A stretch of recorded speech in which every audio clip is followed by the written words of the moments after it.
এই বোনকে স্বামী হারা করেছে, সন্তান হারা করেছে, গুম খুন করেছে, লুটপাট করে তাদের এমপিরা দেশের টাকা বিদেশে পাচার করেছে, আর দেশের মানুষকে একটা নরকের মধ্যে ফেলে দিয়েছে। এই অভিযোগে তাদের ফাঁসি হয়েছে। চিন্তাও করতে পারে যে প্রধানমন্ত্রী ফাঁসি হবে। আজকে এই পরিস্থিতির পরে বাংলাদেশের রাজনীতি বদলে যাচ্ছে, বাংলাদেশের মানুষের ধ্যান জ্ঞান বদলে যাচ্ছে।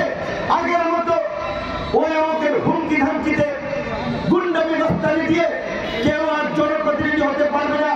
কেন্দ্র দখল করে জনগণের ভোট ছাড়া ইউনিয়ন পরিষদের চেয়ারম্যান, উপজেলা চেয়ারম্যান, এমপি টেমপি হতে পারবে না।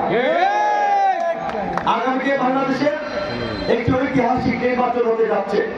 এই এলাকা থেকে নির্বাচিত হতে পারে অন্তত আগামী সংসদের যদি 10 জন এমপিও মানুষের মাঝে পরিচিতি থাকে, প্রভাবশালী থাকে, তার মধ্যে আমাদের নামটিও থাকবে।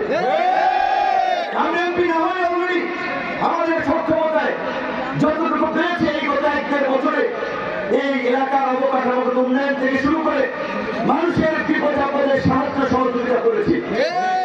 আমি শিল্পপতি নই, আমি কোন বড় ব্যবসায়ী নই, আমি একজন ছাত্র নেতা থেকে আজকে এই রাজনীতিতে এসেছি।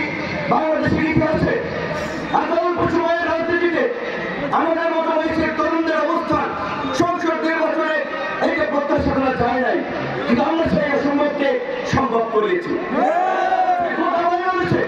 এই ছাত্র যুবক তরুণদের মধ্যে রাজনীতির একটা জোয়ার তৈরি হয়েছে। কি সেই জোয়ার? তারা আগামী বাংলাদেশ নির্মাণের অংশীদার হতে চায়। তারা আগামীতে সংসদে গিয়ে দেশের উন্নয়ন, অগ্রগতি, ভবিষ্যৎ নির্মাণের জন্য কাজ করতে চায়। মানুষের ভাগ্যের উন্নয়নের জন্য এই পিছিয়ে পড়া অঞ্চলের উন্নয়নকে ত্বরান্বিত করে মানুষের জীবনযাত্রার মান উন্নত করার জন্য আমাদের আজকে জাতীয় পর্যায়ে অবস্থান এবং পরিচিতি, দেশব্যাপী বিশ্বব্যাপী আমাদেরকে পরিচিতি এবং নেটওয়ার্ক, সেটাকে কাজে লাগিয়ে এই চরাঞ্চলের মানুষের জন্য কিছু করতে চাই। সেই কিছু করার প্রচেষ্টা থেকেই আগামী সংসদ নির্বাচনে এই গলাচিপা 10 পটুয়াখালী 3 আসন থেকে নির্বাচন করার সিদ্ধান্ত নিয়েছি। আপনাদেরকে জানিয়েছি আপনাদের সহযোগিতা চাই, আপনাদের সমর্থন চাই। আপনাদের সহযোগিতা এবং সমর্থন ছাড়া আমাদের সেই আকাঙ্ক্ষার বাস্তবায়ন, সেই